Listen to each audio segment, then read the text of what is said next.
Hello and a very warm welcome to everyone. I am Shrija Agrawal and you are watching the fourth dispatch in our series of thought leadership discussions with Sri Lamarchand Mangaldas. Topic for today's discussion is M&A deal making in India post-COVID, navigating risks and understanding opportunities.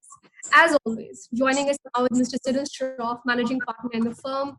Also joining him is Nivedita Rao, partner and deputy head corporate for the firm. We also have an external speaker today. Please help me welcome Sunil Sangai, founder and CEO of Nova Dhruva Capital. Sunil was formerly the India Investment Banking Head for HSBC India.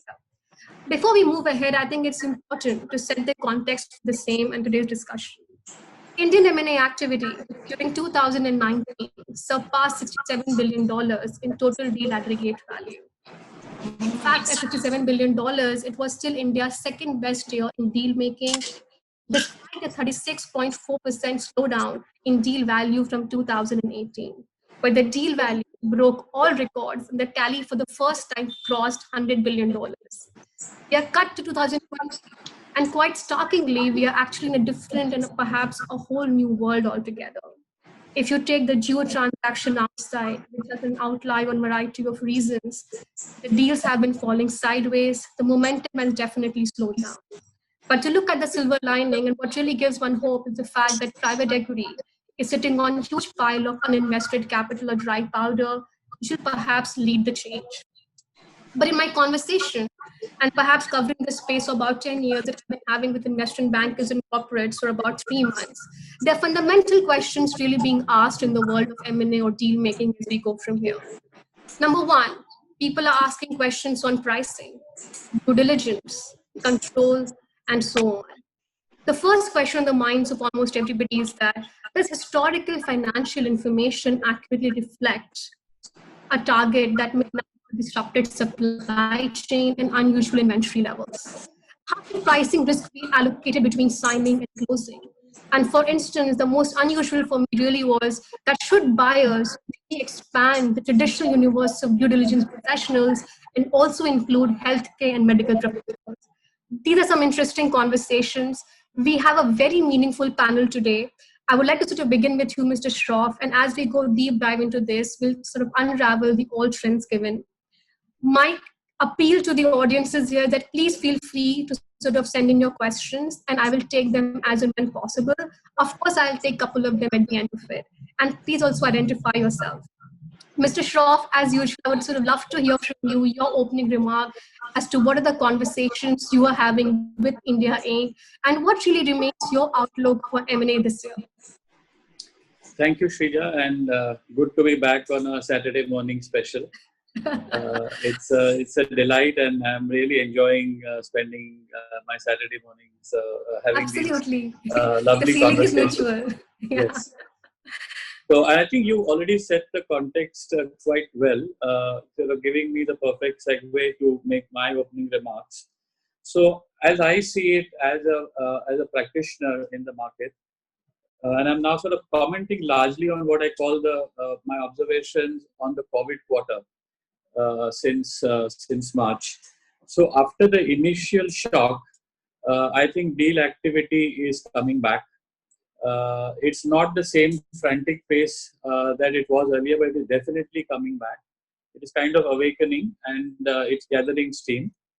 What I'm seeing is that there is much more domestic strategic and private equity with a special emphasis on some of the kind of buyout fund type investors. Foreign strategic is not that pronounced a trend yet, because I think many of these corporates are busy with their own home country problems. And whilst India, I think, will be on their radar, it's not a priority at this stage unless something was cooking from before. It's very difficult in an environment like this where you can't travel or can't meet the target face to face to start and originate transaction across the world. But domestically, the situation is different. Deals which might have had their foundations pre-pandemic and picked up momentum at this point, or even some deals which are originating now as well. So I think parties and businesses are coming to terms with the crisis now. So after that initial feeling of, oh, this is the end of the world and what's going to happen, Now I think the reality is that the COVID is sort of here to stay, and we have to get on with life and deal with it, rather than just sort of hide under a rock. So I think as we go deeper into this, I'm seeing that there is a difference between sectors. There are some sectors which are doing better than others, and some which are doing sort of worse. So the conversation has to be nuanced with reference to sectors as well. And whilst the sort of weaker sectors are probably the most need of M&A, those are not the ones that we are seeing just now in the sort of deal stream. It's the sectors that are doing well, which have some value, and where there is an opportunity for consolidation, that the pace of deal activity is greater. So the initial period of the sort of COVID quarter, the mindset was of resilience. Now it is moving towards renewal, and it will be eventually, I think the next step will be people will be back to kind of a growth mindset. So we have woken up from the resilience phase and are in somewhere, I think, in the first half of the renewal stage. Now, at the surface, I think things may seem a little quiet, but I actually see that we are being set up. The whole world is being set up probably for the golden age of M&A. Once this settles down a bit, I think we will see enormous amount of global M&A, because there will be key drivers on this. I think consolidation will be a big motive. Survival will be a big motive as well. So I think I expect a lot of restructuring followed by M&A as well. In terms of the industrial landscape, I see fewer in each sector or each industry, fewer players will survive. We will see every industry almost sort of veering towards 2 or 3 big players, and the tail, I think, will become much smaller, because they may not be able to withstand the pressures of the new situation. So this will be both kind of ambition driven as well as stress driven. Ambition driven mostly on the buy side, and stress driven on the sell side. Another trend that I'm seeing also is the capital raising phenomenon. So a lot of companies which are currently raising capital have, at least in the back of their mind, the mindset that there is going to be a lot of M&A coming up. So they want to sit on cash, so that when the opportunities come up, they can pick it up. So there'll be 2 types of deals. There'll be cash deals and stock deals. The normal default mindset in India is to try for a cash deal. So there could be, I think we can land up with a kind of hybrid of cash come stock. But those who have more cash will be at an advantage, because it's easier to do a cash deal compared to a stock or a hybrid deal. But certainly we'll see more variety in terms of the instruments that are used. All of this, I think, is also having profound impact on deal-making techniques and the kind of professional aspects of M&A. It's impacting the profession of investment bankers, and Sunil can talk more about that. I think we are seeing a lot of changes happening in terms of our profession as lawyers. So while setting speed was always important, now far more attention is being given also to getting the right deal protections or risk allocation.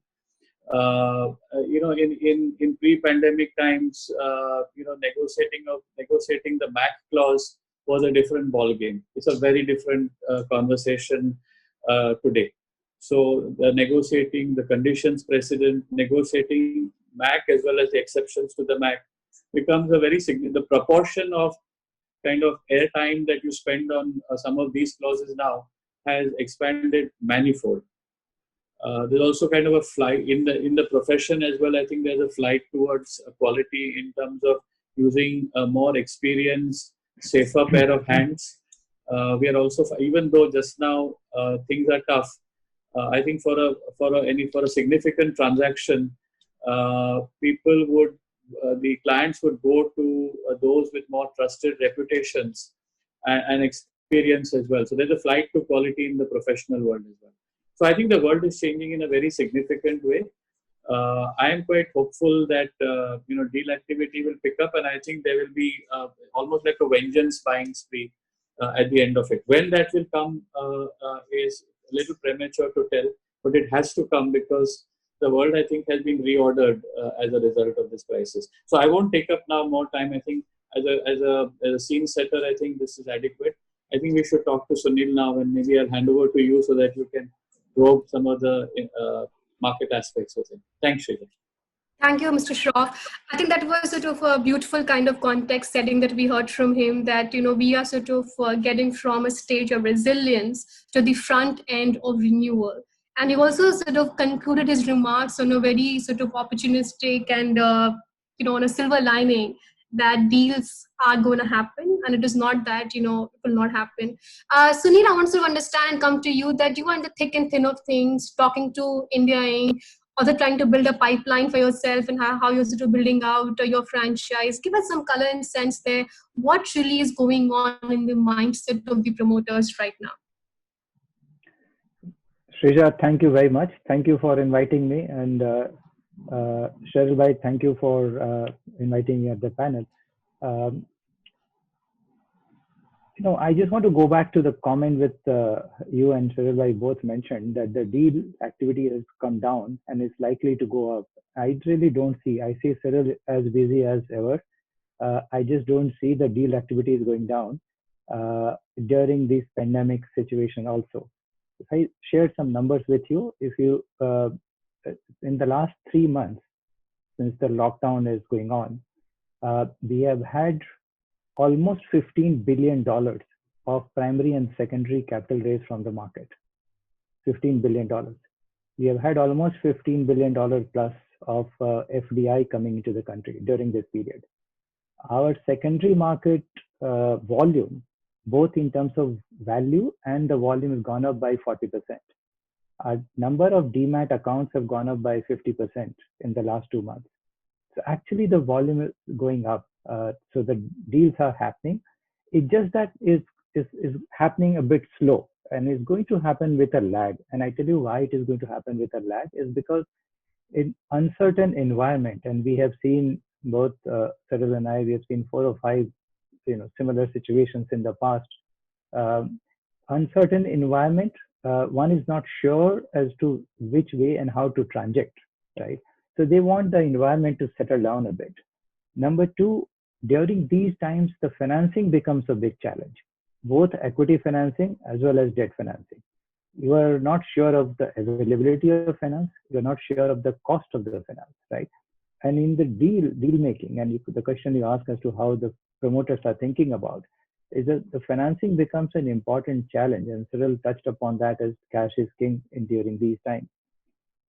And the third, in some businesses and some sectors, the business model itself is challenged. You have no idea whether the business which was very, very viable yesterday is going to remain the same tomorrow because of certain changes, because of the, in current situation, let's look at anything which touches the customers, the hospitality. When September 11 happened, there was a big discussion around aviation, whether people will fly again or not. And things really subsequently changed. Finally, what makes the tick? Finally, how all of this comes back? I think liquidity plays a very, very important role. He again touched upon the liquidity which is sitting with buyout funds and the private equity. Globally, almost trillions of dollars have been pumped in. $15 trillion been talked about. In India also, if you look at almost $80 billion of reverse repo is happening every day. So there is a liquidity. Monetary policy finally works. I think liquidity finally will trigger. And see M&A activity the way it is, it will continue and it will come back with much more vengeance. I come to you now, Nivedita. We heard from Sunil and he said that deal activity is going to come back in full swing. He's sort of very hopeful about that. Give us some realistic picture on perhaps how the contours of deal making have perhaps changed in a new world. That is perhaps you could give a more clear color of this. And I think one of the mainstays of M&A lawyering has really been about this MAC clause, which are essentially very hard negotiated agreements between the buyers and the sellers. So how has this entire conversation of perhaps pricing changed, control changed, and due diligence changed? Please help us decode some of these things. Thank you, Shrija. And in terms of what has changed, I think the two fundamental aspects which are impacting deal making right now are uncertainty and timing. To the extent that I think Mr. Sanghai also mentioned, in uncertain times, you're not sure of valuation because all the metrics you traditionally use in terms of past performance, in terms of comparable transactions and valuation, in terms of financial projections, have all completely gone for a toss. So from a buyer's perspective, these are uncertain times. Also, given the landscape in which we are living right now, in terms of no physical meetings being possible, so assessing a target or even kind of getting comfort with the management of a company that you're looking to acquire, due diligence, not being able to go and physically visit an asset which you're looking to buy, are all aspects which lend a lot of uncertainty to whether you're actually acquiring the value that you want to acquire or not.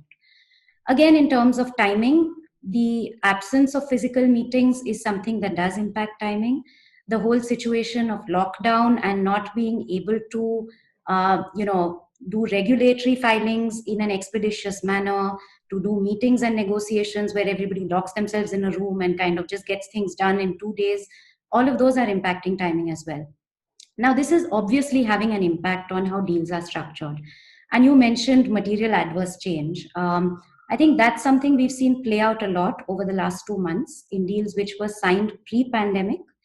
Material adverse change is basically a risk allocation measure and a protection to a buyer in the period between signing a deal and closing a deal. If the business gets materially impacted in a long-term way and the buyer is no longer buying what he signed up for, he should have a right to walk away. That is the fundamental premise of a material adverse change. But there is always a second limb of a material adverse change clause which sets out some exceptions, and that is for the benefit of the seller. So a known risk will never form part of a material adverse change because the seller will say you're aware of this and you need to factor it into your valuation or into the commercials of how you structure the deal. So deals which were signed pre-pandemic did not have the pandemic as a known risk, and many clauses did not have a carve-out for pandemic-related impact, which gave the buyers an ability to terminate or renegotiate contracts. And we did see several deals where a buyer said, look, your business has changed fundamentally in the long term. I don't know how long this impact is going to last. And therefore, I'm either walking away or the price I'm paying needs to be adjusted in some way to bring some parity and fairness to the deal. There were deals where we did have pandemic exceptions, even though they were not known at that time because of good drafting of the contract from the seller's perspective. Even there, I think it was used as a tool for renegotiation because no party wants to go into extensive litigation over whether something is a material adverse change or not. So to that extent, that's historical and that's what buyers and sellers have been looking at in the past. Going forward, I think we're going to see a lot more interesting developments around material adverse effect because every seller is going to say, this risk, that it has had an impact on my business and therefore it cannot be a carve out to material adverse effect. A buyer is going to say, yes, I know there's a pandemic, but I don't know the extent to which it's going to impact your business in future because I don't know how long it's going to last. And I don't know how you're going to be able to bounce back from the setbacks that you faced. So I think we're going to see a lot of negotiation around this. Where we're probably going to land up is a disproportionality kind of carve out, where a buyer will say that if this whole situation impacts your company disproportionately from the rest of the industry, then that is something which should allow me a remedy. And I think we're also going to see some changes to commercials where valuation itself is going to factor in potential impact of the pandemic rather than leaving it to contract. There may be deferred consideration mechanisms which are linked to performance parameters going forward. So the buyer may protect himself by saying, I'll pay you X amount now, and further percentages as and when we know how the company has performed over a period of time. The seller will, of course, push back on that. So it's going to be interesting to see how negotiations on this pan out.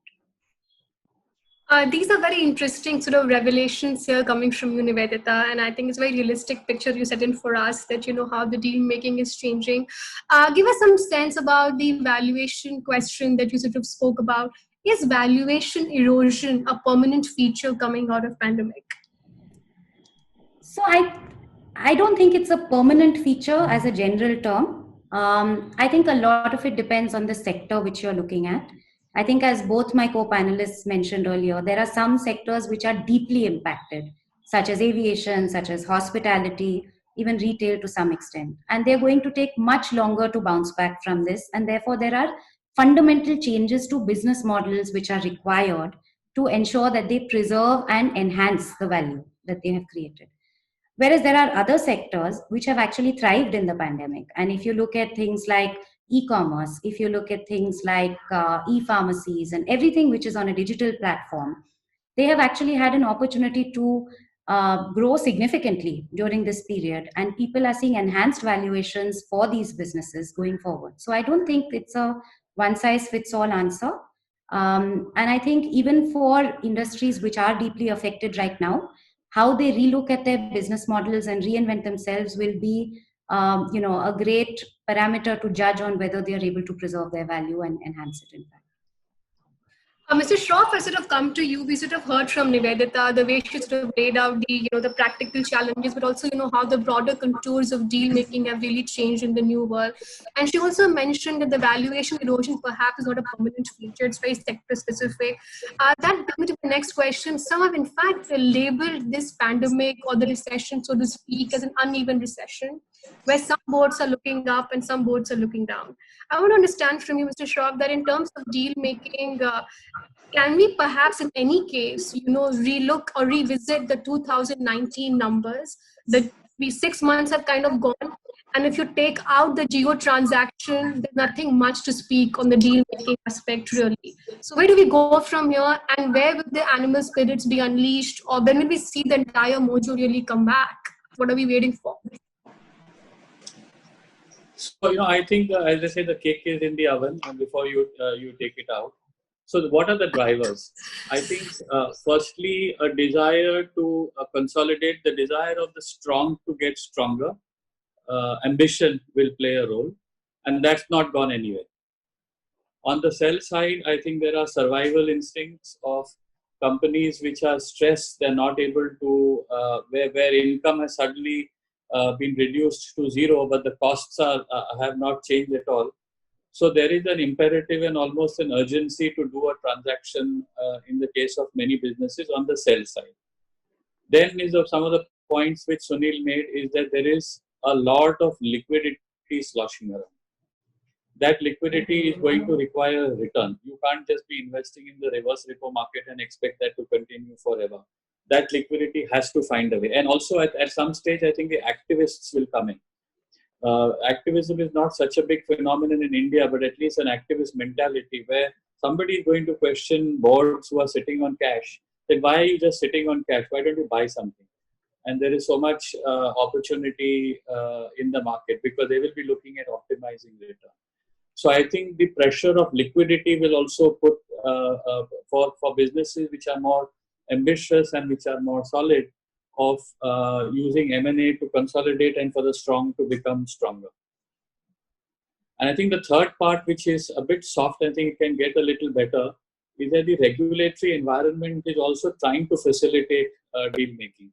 I think some sort of announcements have come from SEBI. I think more will come.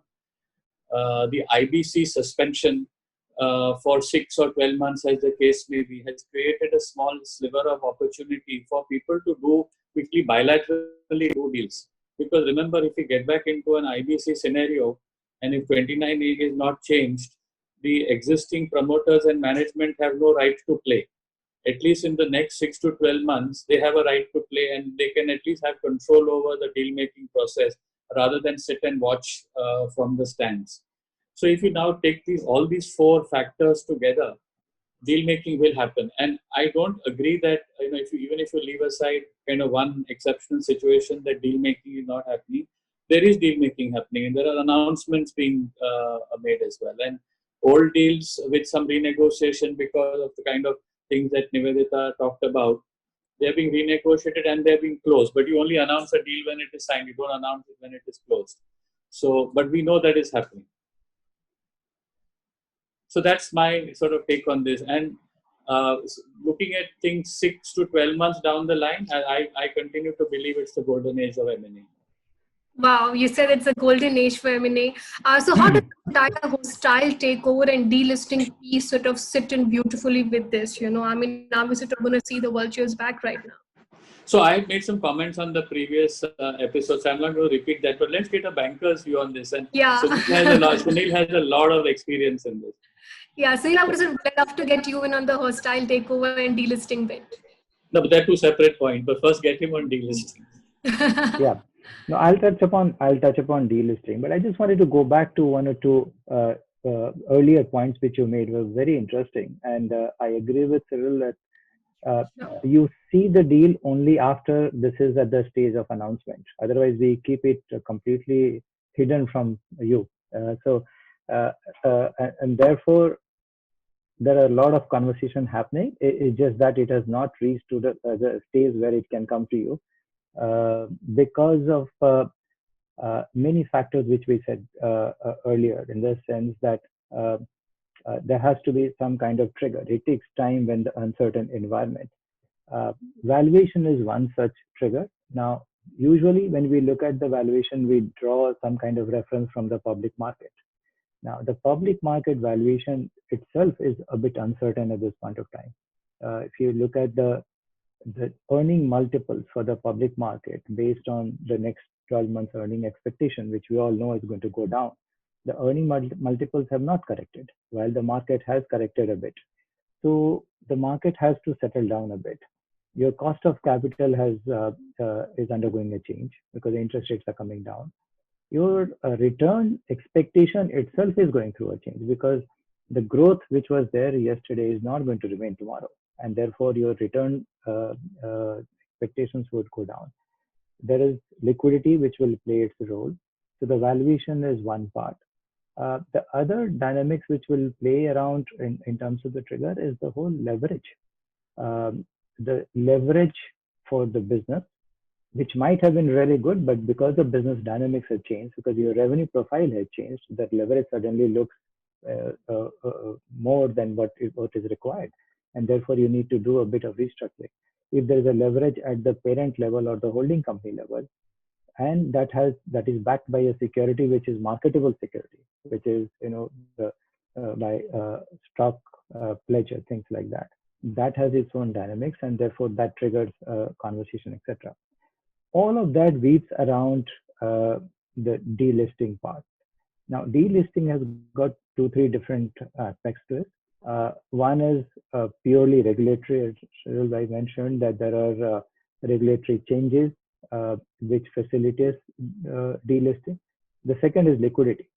The way it plays out is that your cash or your ability to borrow, what cost it has, and if you buy the stock, it's your own stock, which and you don't need to really worry about the diligence, and that gives you certain dividend yield. Now you compare the dividend yield versus your cost of borrowing, and you see where the delta is. So that allows you to really take a call whether you would want to go ahead with the delisting or not. And the third is the valuation, the current market valuation. And therefore, we have seen a couple of delisting situations proactively moved around. Let me come to the hostile in a different context. What I really see the trend emerging, which was touched upon earlier, is that you would have professional investors, which are buyout firms or private equity, coming in a big way. A, because of their strength and the amount of liquidity they have. B, the value they bring to the table. They bring in professional management. They have ability to restructure businesses. They have ability to make the businesses much more viable. They take short to medium term approach, 3 to 5, 7 years approach, and they improve the governance of the companies in a significant way, and therefore the value creation for the shareholder. So I see that happening in much more pronounced way. We have already started seeing that happening, but it will happen much more as we go forward. Shall we talk a little bit more about hostile, and maybe do a little bit of a US-India sort of comparison in terms of, whether the question being whether we're going to see unsolicited raids on companies and what could be kind of takeover defenses that could be sort of available. So the way our takeover code and public markets framework is currently set up is that from a regulatory point of view, from a public market regulatory point of view, there are not too many safeguards. The reason is that an acquirer who wants to raid a company and make an unsolicited bid, he actually goes over the top of the board and goes directly to the shareholders. And unlike, say, in the US, which follows what's called the Revlon principle, the board has a very limited role. Now, there is some change that has happened because of their need to form a committee of independent directors, which will advise the shareholders and all of that. But if you leave that little bit aside, essentially the control is in the hands of the acquirer itself. Whereas in the US, the jurisprudence and the market practice has developed a little different. What is the main kind of takeover defense, or what's called a pill, available in India? I think the dominant one has been the fact that there are large controlling promoter shareholders. You know, if you have somebody sitting at 50%, there is no point really trying to make a hostile bid on a company. That being said, there is a whole layer of very vulnerable companies in between, which have promoters who are somewhere, say, between 15 and 25% or 15 to 30%, where somebody with a better idea and more cash can come in and shake the foundations of control in that company. And I can see that happening in the current environment. And there are very little defenses that are available to a board, except then to suddenly either seek a white knight, which will come and collaborate with the incumbent management and stave off the raider. In India, there are some other kind of cultural pills as well. One of which is to come and make a lot of noise in the media and to use the media to make the raider run away. I think we have a kind of a little bit of a regulatory pill just now, like Press Note 3 of 2020. Suppose it was a Chinese raider, like quick way to just kind of throw them off from the border, so to speak. But it's not universal. So I think that in the next few years, after things settle down a bit and after the reality of hostile takeovers being a possibility dawns, and there are two kinds of companies, those sitting with a lot of cash and a lot of ambition, and others who are kind of sitting vulnerable without a shield and more in this mezzanine layer of 15 to 25%. You're going to see a lot of hostile activity, and we don't have too many examples. I think Mindtree was the closest that came, but even that was not fully hostile because Siddhartha sold in order to get the trigger. But a hostile, I think we're going to see that. But after 6 to 12 months, after the inequality and the ambition between the difference in ambition becomes starker. I don't know what Sunil, what do you feel about it? That's very well put. Yeah. Nivedita also wants to say something. Sunil, you want to go first? Yeah. Yeah. If I just add one point to that, and there is one point which touched upon the poison pill, which was indirectly a poison pill which was built in India, is actually going away. And it's like this. When the revised takeover code was being discussed, and this provision from 15% became 25 plus 26, 51. At that time, there was a lot of debate, should we go all the way up to 100%, which is what the international norm in many countries, actually, that you make an offer for the entire remaining shareholder. And here it is only 26%. One of the reasons is because we do not have financing for equity available in India. Equity cannot be financed. So if you want an acquisition financing, it is not available from the banks cannot finance. There are certain segments which finances, but which are very small. Now, if you have a foreign private equity fund, right, they can take the financing against the stock of India outside India. So for them, the financing would be available. And they can get the financing, they leverage the same stock, which they can buy here. So if the value of the stock is, let's say, 100, and they can lever it to whatever extent is possible, and they can get the financing. And therefore, they can make their cost of acquisition cheaper because the financing will be at a differential rate than what the cost of equity is going to be. So that was, in a way, inbuilt poison pill which we had, because if you don't have funding, how do you make a raid or do a hostile takeover. But now for certain segment of people, actually, that's in a way going away. So that's a kind of mindset change which we have to get used to. That some of these new things which will come up in India.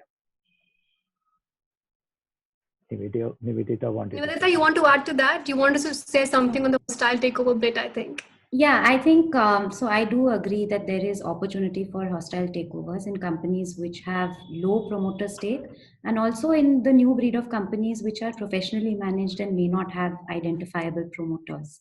I just wanted to kind of draw people's attention to the recent change that SEBI has brought out, which may give promoters an opportunity to kind of consolidate their positions in the context of hostiles, because SEBI has recently increased the creeping acquisition limit from 5% to 10% for promoters doing a preferential allotment.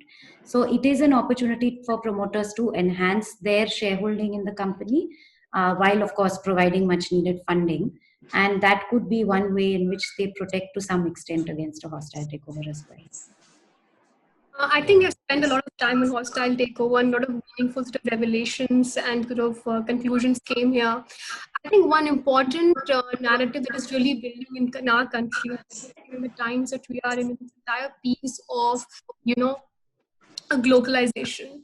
I think some years back, people wrote that the world is flat. I think we are pretty much seeing the reversal of it. The interconnectedness of supply chains between nations is increasingly coming into scanner. Not to mention the geopolitical tension between India and China, and this entire fact that the government is taking so much time to get back or clarity on the PN3 note sort of really puts spotlight on what really is happening. It's just kind of become the euphemism of what is the India-China sort of tension or border relations. What does it mean? Where it is headed? I want to understand from you, Mr. Shroff, that at this point of time, can one really afford to have a stand like this? That is number one, given that you're such a veteran in this space. Number two, that what does it really mean for deal making as an opportunity set? As globalization, the strategy, what does it mean for nations? And I think it also to us when we need FDI as much as possible. Really. I think there's a very nuanced answer to that. So, first let me take the last point that you made on the sort of India-China situation, and I think it's at a very delicate stage at this moment, and the kind of protectionism, if I can call it that, of Indian industry, which was the original thinking under Press Note 3, has now got mixed up with the geopolitical situation in the valley, on the border. So the original rationale for Press Note 3, I don't think was the border situation. It was more about the stock market had crashed, and there was an opportunity there could have been a potential opportunity for hostile raids from across the border, and that is why they kind of shut the door. But now both these issues have kind of got mixed up, and it's got mixed up with national pride. So when something like that happens, those situations are very emotive, and I don't see that issue getting resolved in a hurry. Principally because one is of course a national pride issue, and secondly there are so many complexities around the variety of situations. For example, whether a Chinese LP sitting 2 levels above a fund would qualify for Press Note 3 or not. What happens to downstream investments of an existing Chinese company? Now, from a common sense and a first principles answer, some of these answers are very clear, and I can straight away give an answer to that just from a lawyer's point of view. But from a policymaker's point of view, if I was sitting in North Block, I would say sort of kind of hold on, let's look at this and get some. We'll approve it on a case by case basis. So I think we are moving on this complex situation just now, which is geopolitics, politics, and economy all mixed in the same kind of movie, that it will be a more cautious approach. Now let me come to the first part of your question on globalization, or whatever you want to call it, which I think is basically a euphemism for the more global trend of deglobalization. So because of populist government being elected in the US or in UK, and the overall trend of now there's so much of uncertainty globally, that I think deglobalization will be a trend for some time. I think technology is the opposite of deglobalization, because through technology you can cut through all kinds of national borders. I mean, this Zoom call, we could be sitting with people from all over the world. But in terms of, in a more harder brick and mortar way, I think deglobalization is here to stay. So there will be kind of advantage domestic. But the fact for India is that whether we like it or not, we are a poor country. We don't have so much of resource. And whilst our GDP levels, we may be now in the top 5 globally in terms of GDP, the fact is that our per capita income is amongst the lowest in the world. So essentially, we are a successful country from a GDP perspective, but a very poor country from other points of view. So that dynamic, I think, will play a role, because policy making will be always kind of more poor, socialist, left of center. Whereas for the kind of aggressive global business environment, you essentially need to be more capitalistic and more efficient. That kind of full efficiency will not come for a while in India, I feel, because even our capital markets, or even our all other markets, in terms of whether they're about technology or whatever it is, will always have this element to it. And if I was sitting in government, I would do the same thing. I wouldn't have a choice, because we have 1.3 billion people. People have said there are a lot of, maybe more than 100 million people just got pushed below the poverty line in the last 3 months. So what do you do?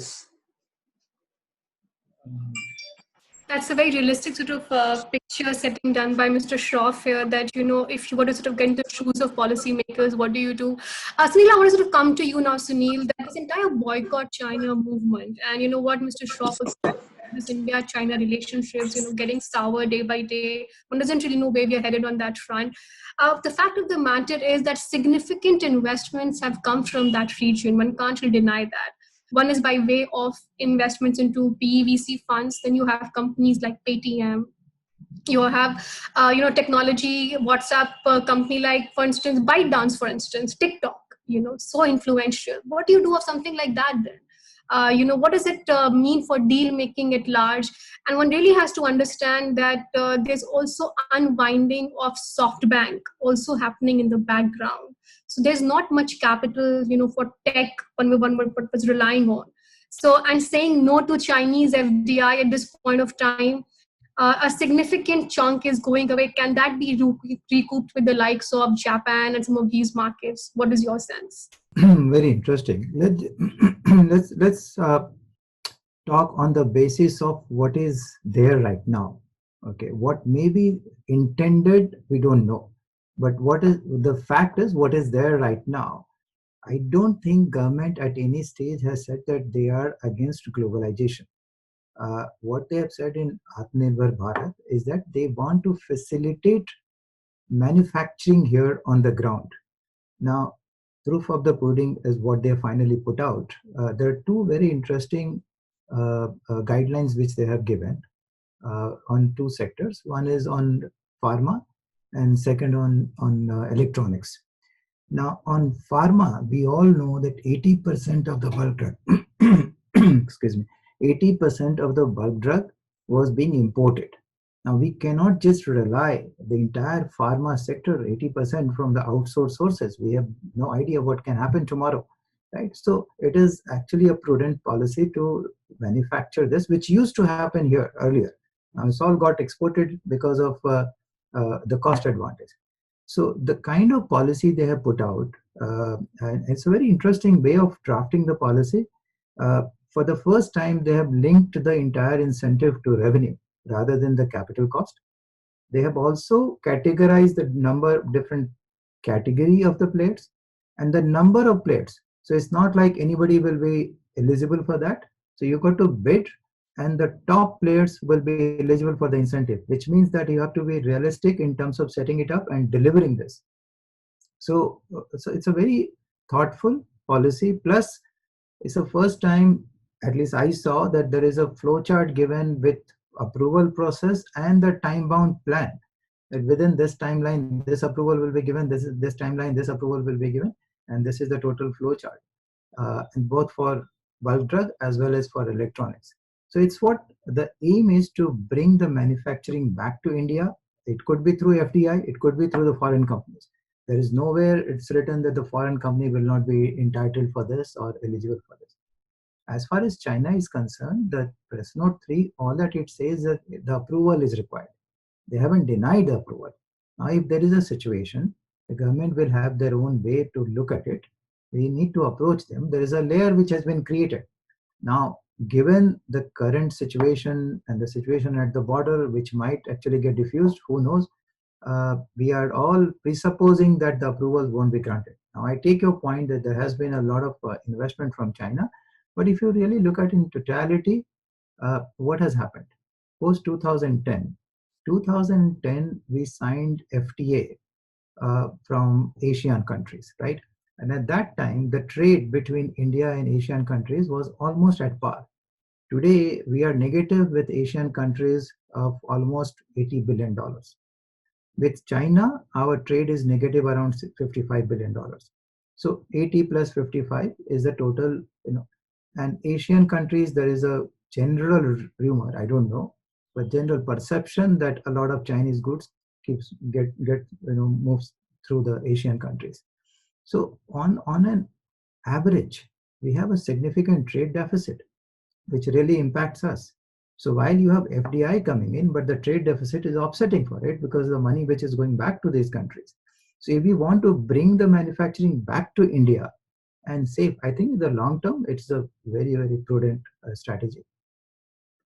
And I don't see this is going to impact FDI, because even the foreign companies and FDI. In fact, the way the structure of the policy is so interesting, like in the highest category, only the 5 bidders will be allowed, which means it could be the 5 global companies which can come and set up the manufacturing facility over here and take the benefit of the subsidy.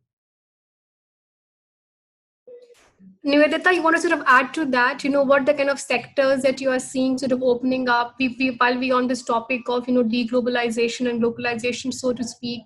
Do you think it opens up doors for a lot of promoters to innovate right now and sort of attract deal making from these pockets? Give me an on the ground sense of what you're seeing.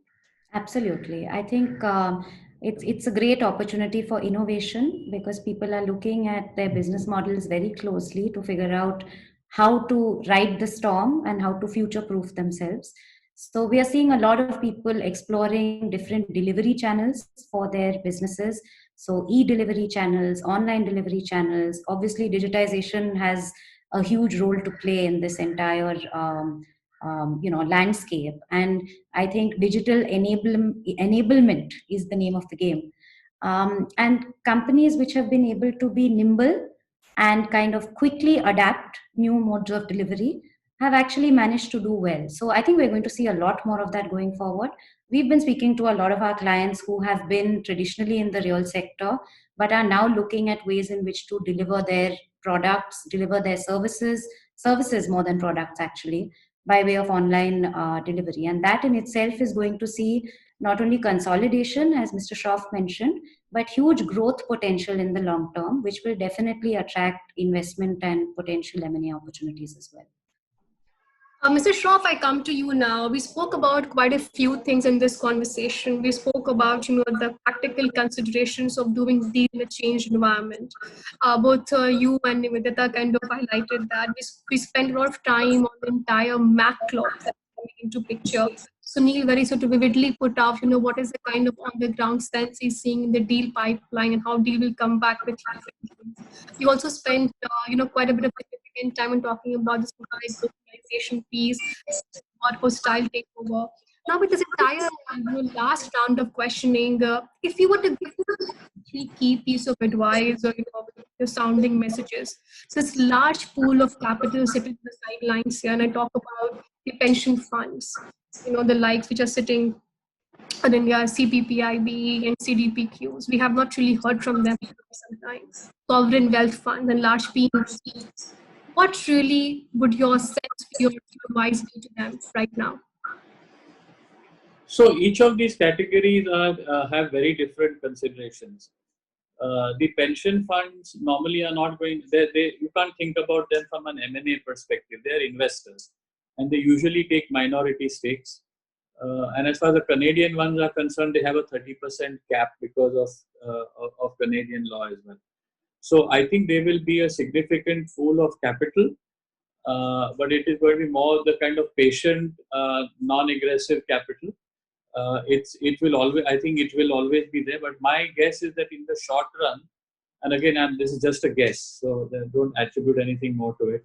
Either they will be a little slow till things settle down a bit, and I would say that's probably true of funds of that genre all over. The sovereign funds may be a little bit more aggressive, but again, it will be minority stakes. The controlled transactions or the more aggressive bets, I think, will be taken by the buyout funds or the kind of buyout fund aspects of fund houses, of some of the biggest names in the world. They're the ones. They're sitting on dry powder. They're the ones to watch out for. The next layer after that, I think, will be cash-rich global MNCs, particularly in the tech sector, because they will be sitting on a lot of cash, and their shareholders and their stakeholders will expect this amount to be invested for growth, and those opportunities will be pursued globally, not just domestically. So I think that's on the global side, and as far as global sources of funds are concerned. On the domestic side, I think there will be those kind of ambitious promoters who will want to use this as a once-in-a-lifetime opportunity to consolidate. I think they're just going to take out a big checkbook, and that's definitely going to happen. Because when is the time going to come again where almost everything is on sale? Sunil, give me a sense of, how is it really different from the 2008 crisis, of the past, really? I mean, you have been a veteran banker. You've seen this in the past also. Of course, this time the access to capital from the private equity dry powder seems to be more sorted. We are sitting on dry powder, and it's a humanitarian crisis plus economic crisis. But in terms of deal making, if you were to draw comparisons or parallels between the two, what would those really be? So 2008, actually, if you really see in India, had impacted majorly one sector in a big way. The rest of the sectors were not so impacted. And that was financial services. Because it was a financial crisis, it impacted financial services, and most of the banks at that point of time, if you remember 2009, a lot of banks actually raised capital. Some of them had just raised prior to 2008, so they were sitting on capital. And so the banking and the financial services sector had got impacted. This time, I don't think there is any sector which is untouched. Some are positively impacted, some are negatively impacted. Most of them are negatively impacted, some of them are positively impacted. And therefore, the different construct will emerge this time. Now, I see, in addition to what Cyril mentioned, there are 2-3 different trends happening, which has now got accepted in the last 10 years. We have also matured, and our, the promoters, the families, they have also matured. They've started thinking differently. There is one area which buyout funds, if I take, they have done very nicely, is that they have kept the current controlling shareholder while taking away the control. So for example, if I was owning 60% of the company and the company requires capital or I need liquidity for the family, I sell controlling stake to a buyout fund, and I keep small stake for myself, 10%, 20%. And I continue to run the company. I have a freedom to run the company, and then I participate in the growth. And there are situations like that have started happening, has happened, and which wasn't the case 10 years ago, because the mindset change has come. The second is some of the sectors which we think untouchable are the sectors which have been embraced by the buyout funds. We have seen entire commercial real estate, plus there are deals happening on the residential real estate also. So while we see real estate is a difficult name, but there's a lot of money coming in there. Number 3, there are new structures which have emerged in the market now. In 2008, 9, 10, we did not have REITs and InvIT. Now we've got matured REITs and InvIT, both private and public, and some significant transactions have happened, particularly for people like pension funds and for them, this product actually is very, very good. Finally, like in 2008, the global liquidity finds its way in India as well. Now, some of it is directly through private equity or buyout funds or through other funds. Some through cash-rich corporates. The third, because of the interest rate differential. Because the interest rate for a global corporate, they can borrow at, it's comparatively at much lower cost than the cost here in India, and that money comes in and gets deployed here by way of equity or for acquisition or for the growth of the business. There is that much liquidity comes to India, and that will have an impact on entire deal landscape. One of the reasons why you don't see valuation really, I said in the opening, is that valuation is not correcting, should settle down somewhere in the public market, is because of the liquidity. You see during this pandemic also, we had $15 billion directly through secondary and primary mobilized from the market. That means there is that much liquidity available in the market, right? So it's a slightly different situation than 2008 and 9. Yeah, the downturn, every downturn has its own dynamics.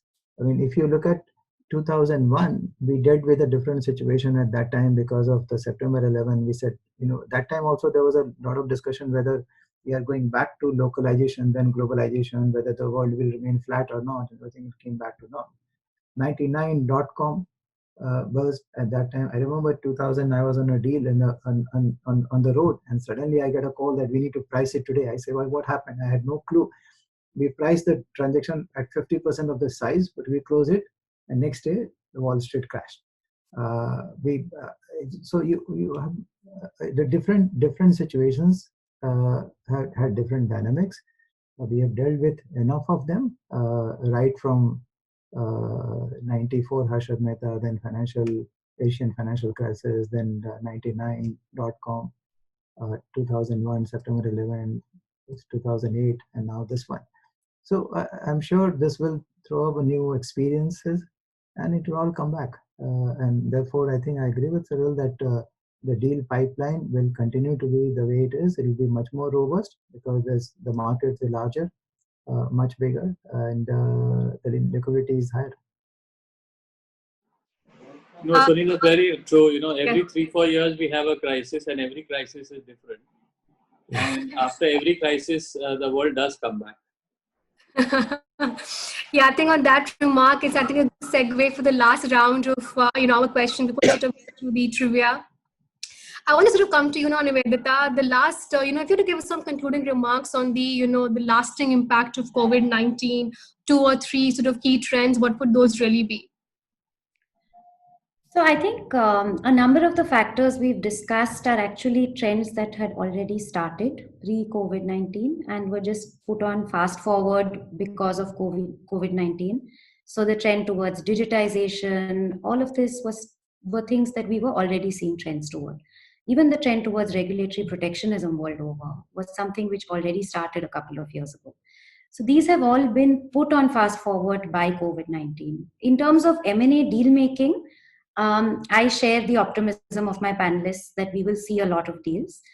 I feel that there will be an impact on how risk allocation is really looked at in the M&A deal making framework. From the perspective of material adverse effect, of course, which we've discussed in detail, but also from the perspective of sellers seeking certainty that buyers will not simply change their mind and walk away because of COVID. And therefore, I see things like break fees becoming more prevalent in M&A deals. From the buyer's perspective, I think we're going to see a lot of risk mitigation in terms of the price and the consideration and the structure of the consideration that we're looking at. And for both to meet halfway, I think there are going to be structures like escrows which are put in place. There are going to be structures like deferred consideration and payment based on certain achievement of milestones. I think we're going to see more very specific indemnities for events that might occur as opposed to a very general kind of indemnity on anything that might go wrong. We're going to see the seller pushing for exceptions to ordinary course of business type of requirements by a buyer, because If they have to deal with something relating to the pandemic, they're going to ask to be able to do that without seeking permissions. So I think the risk allocation framework in an M&A transaction is going to become very important. I also think that people are going to start paying a lot more attention to the so-called boilerplate clauses in an M&A deal. We have these 3 pages of clauses at the end, which includes dispute resolution and things like that, which are generally kind of similar from one deal to another. But when somebody is trying to enforce their rights or walk away from a deal and they start looking at those clauses more carefully, they sometimes realize that, you need to spend a lot more time on that. So I think we as lawyers are going to spend a lot more time on things like dispute resolution clauses. And I think finally, in terms of due diligence, I think there are some new aspects of diligence which have become very important in light of the prevailing circumstances. So not only, of course, how people have dealt with the pandemic and set themselves up for consequences in terms of how they're preparing for supply chain disruptions, how they're preparing for succession if there is, key management affected by COVID, but also in terms of new threats which are coming out, like cybersecurity breaches, or how data privacy is being treated by the company in this whole environment of people working from home and everything being done on Zoom and on digital platforms. So I think diligence itself is going to be a longer and more intensive process, focused on a lot of these aspects which have become particularly relevant in the current world. Mr. Shroff, you want to add something on that? No, absolutely. So if I can just build on what Nivedita just said, I think the kind of deal making techniques, the kind of commercial terms that are put in, as well as the documentation, just got a massive upgrade. I think you will see a lot of the documentation becoming a bit more US style.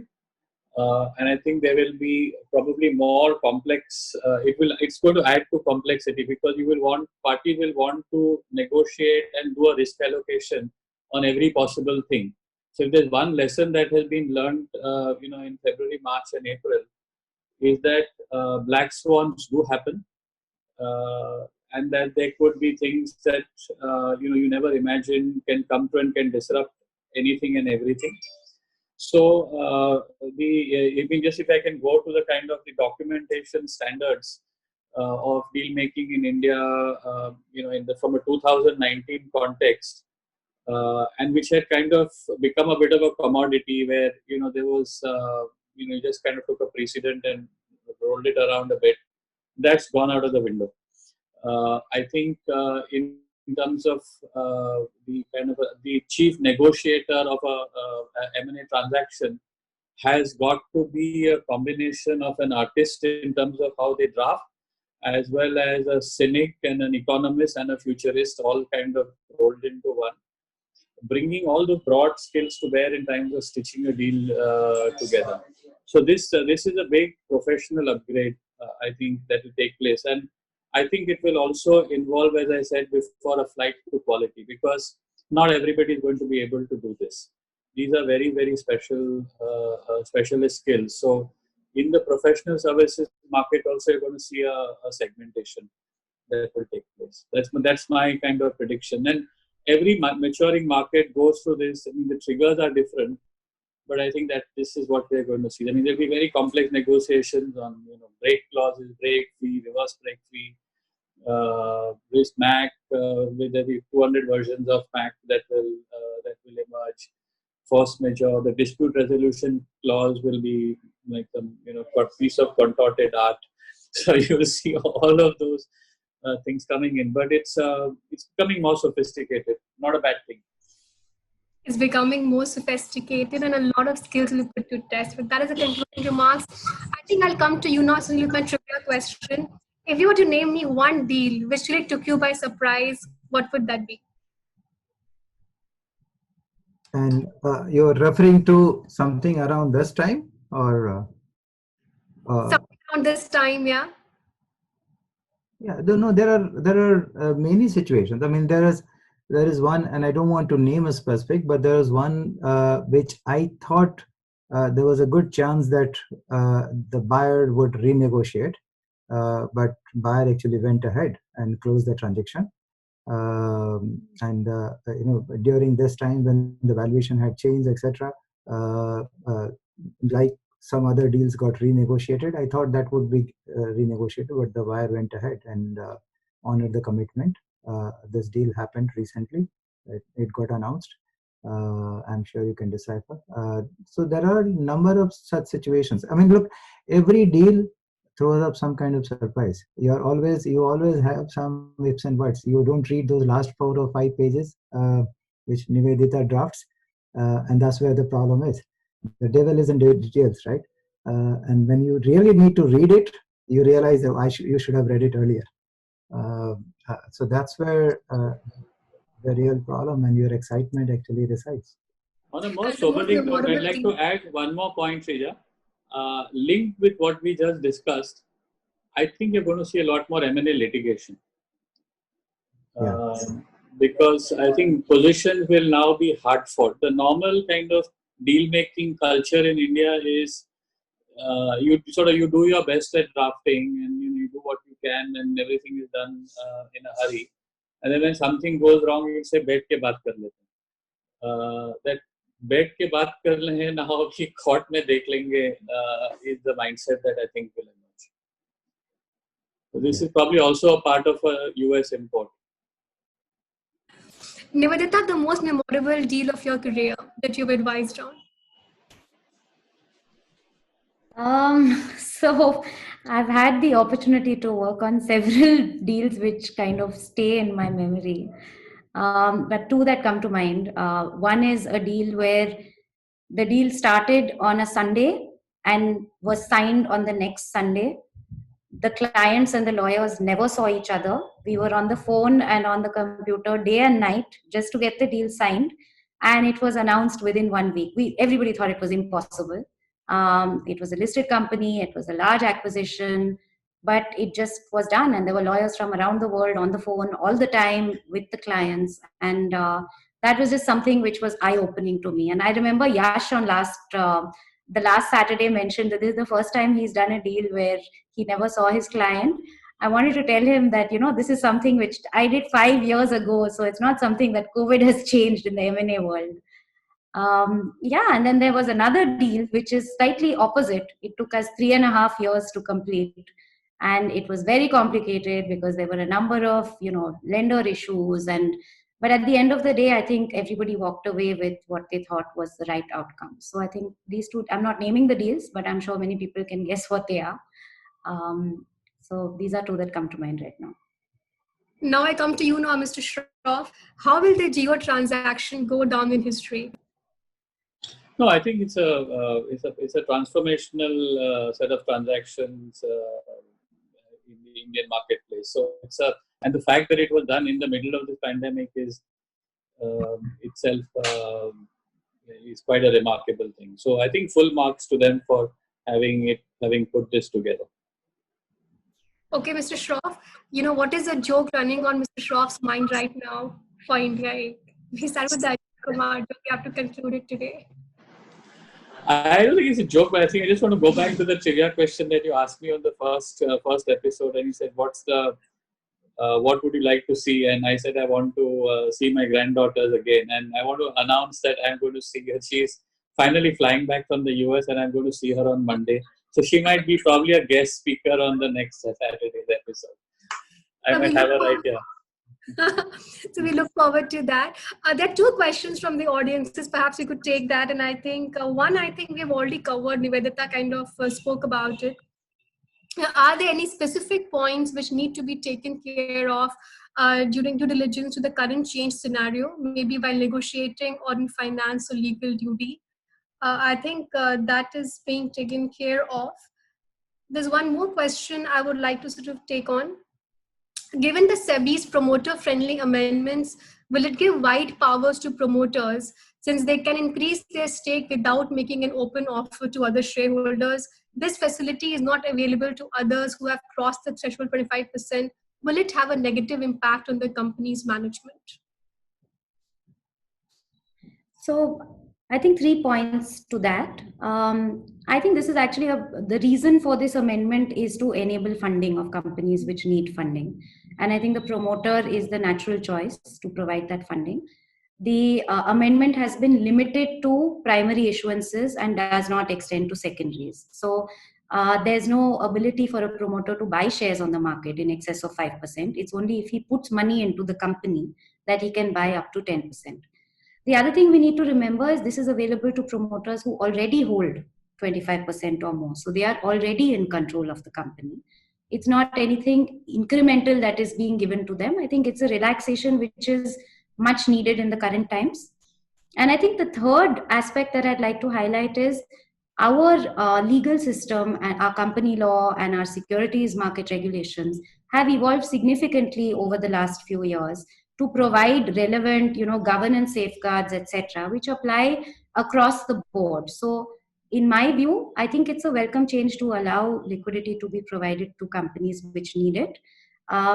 And I think, the only other thing I would say is that we would have hoped for some relaxation on pricing also, because I'm not sure how effective this measure will be in the absence of that, but I'm sure SEBI is thinking of this and will come back.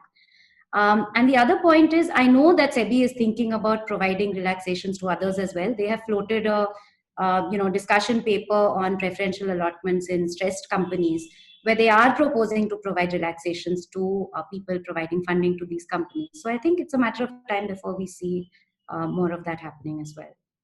Okay, there's one more question, which is, can a company use a poison pill by having a clause where in case of an aggressive takeover bid permit allocation of shares to existing shareholders at a discount to market price to increase the individual stake? Is this allowed under the Companies Act provisions and SEBI rules? Also, can top managerial be given long-term agreements where the new acquirer cannot replace a top management upon acquisition or incur huge payouts to them? Maybe I'll take the first question in terms of the regulatory framework. So in a listed company, there are limitations under our laws to be able to give a forward-looking right to somebody to subscribe at a huge discount, because under the SEBI rules, there is a look-back pricing of 26 weeks on the stock market. And if your price is higher than whatever price you want to make the issuance at, you will have to stick by the SEBI rules. So that is a traditional poison pill which is given in the US, but because of regulatory constraints in India, it's not something which is really very implementable. Okay. So Shroff, I think one question is there, how will the Atmanirbhar campaign impact deal making? I think something broader which you should take it up. At this point, I don't see too much of a direct connection, except for the fact that there is likely to be domestic consolidation. With the same note that I mentioned earlier, with sort of domestic ambitious promoters using this as an opportunity to roll up the rest of the tail in the market.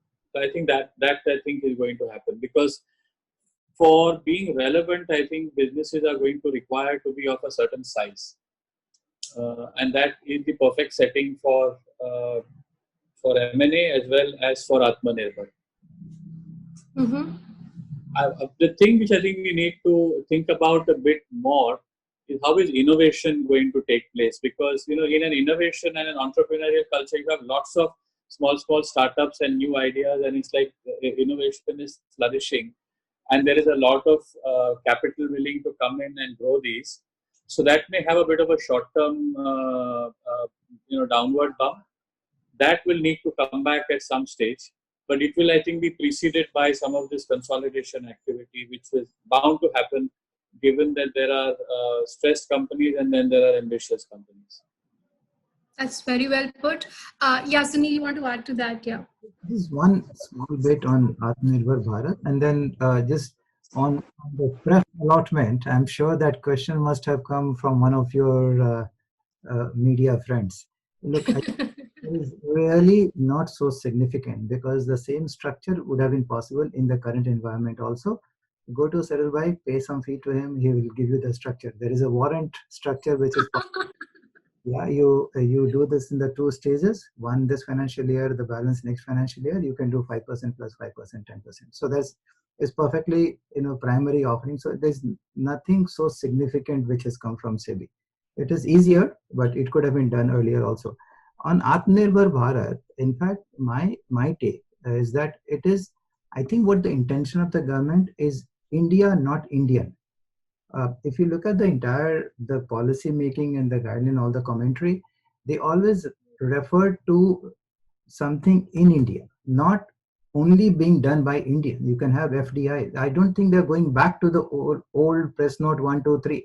I don't think there is any move of restricting any FDI except this one new press note 3, which is also, there is a prior permission required, as I explained to you earlier. So to that extent, I don't think it changes the life. Anybody can come and operate. It's just that instead of, they're talking about import substitution. So manufacture here, you export from India, but it can be done by anybody. So that's the big difference. Okay. And I think... and just to add to what Sunil said, I think it's basically about trying to localize a part of the supply chain, because there's just too much risk attached to the fact that a lot of your sort of critical supplies could be in places which could get isolated, or could be in places where you have a hostile relationship. So India should not be exposed to that. And every country in the world, even the US, is thinking about that. They're calling it something else, but it's basically the same thought process. Interesting. It is definitely a reimagining of the world order, and we had a very meaningful conversation today with an insightful panel on the various aspects of decoding everything in the post-COVID world. Till the time we see you next, goodbye and good luck and stay safe. And thank you for being such a patient, lovely audience. And thank you, Nivedita. Thank you, Sunil. Thank you, Mr. Shaw, for joining us. And we see you again next week at 11, and do tune in. Thank you. Thank you so much. Yeah.